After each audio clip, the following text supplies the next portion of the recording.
Saya, Burhanuddin, Jaksa Agung Republik Indonesia, mendukung proyek perubahan dari Saudara Patris Yusrian Jaya yang merumuskan suatu draft peraturan Jaksa Agung tentang penanganan perkara pajak.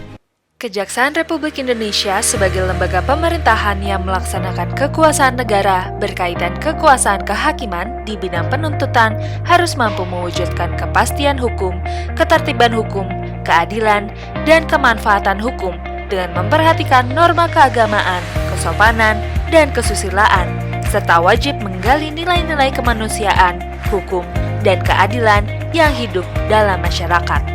Penanganan perkara tindak pidana di bidang perpajakan cenderung meningkat walaupun penerapan sanksi pidana yang semakin berat. Hal tersebut terjadi karena upaya pemidanaan tidak dibarengi dengan upaya-upaya yang bersifat restoratif. Selama ini, penegakan hukum cenderung mengabaikan tujuan kemanfaatan sehingga negara dan masyarakat tidak mendapatkan manfaat dari penegakan hukum. Melalui pedoman Jaksa Agung ini, maka kemanfaatan dari penegakan hukum pajak akan dapat diwujudkan secara maksimal sesuai dengan tujuannya, yaitu memaksimalkan pendapatan negara. Maka apabila subjek hukum tersebut dalam kapasitasnya selaku tersangka atau terdakwa telah menyelesaikan kewajiban pajaknya berupa pembayaran pokok pajak, ditambah denda kepada negara, baik pada tahap penyidikan, tahap penuntutan, maupun tahap persidangan, maka substansi kepentingan penegakan hukum pajak telah selesai, yaitu telah tercapainya pendapatan negara dari wajib pajak yang bersangkutan. Adapun penghukuman terhadap kesalahan administrasi wajib pajak tersebut telah ditebus dengan denda sehingga tidak ada dasar lagi bagi penegak hukum untuk melanjutkan proses hukum.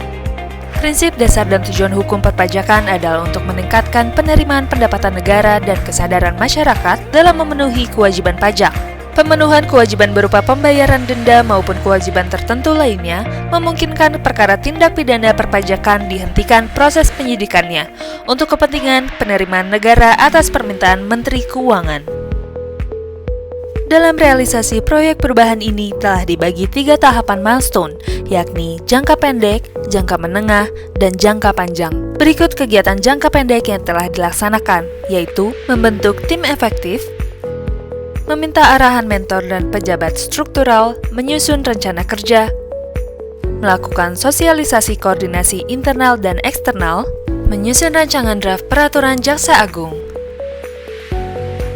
mengadakan forum diskusi grup, pemaparan rancangan kerja, pertemuan dengan tim IT, penyusunan format administrasi, finalisasi konsep kerja.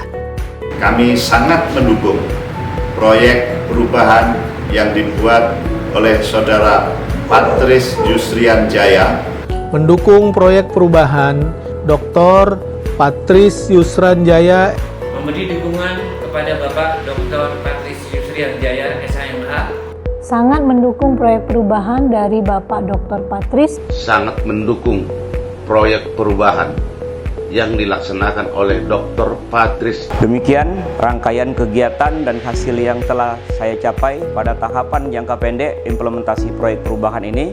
Semoga proyek perubahan ini dapat bermanfaat untuk memaksimalkan kinerja kejaksaan dalam penanganan perkara tindak pidana perpajakan dengan mekanisme keadilan restoratif.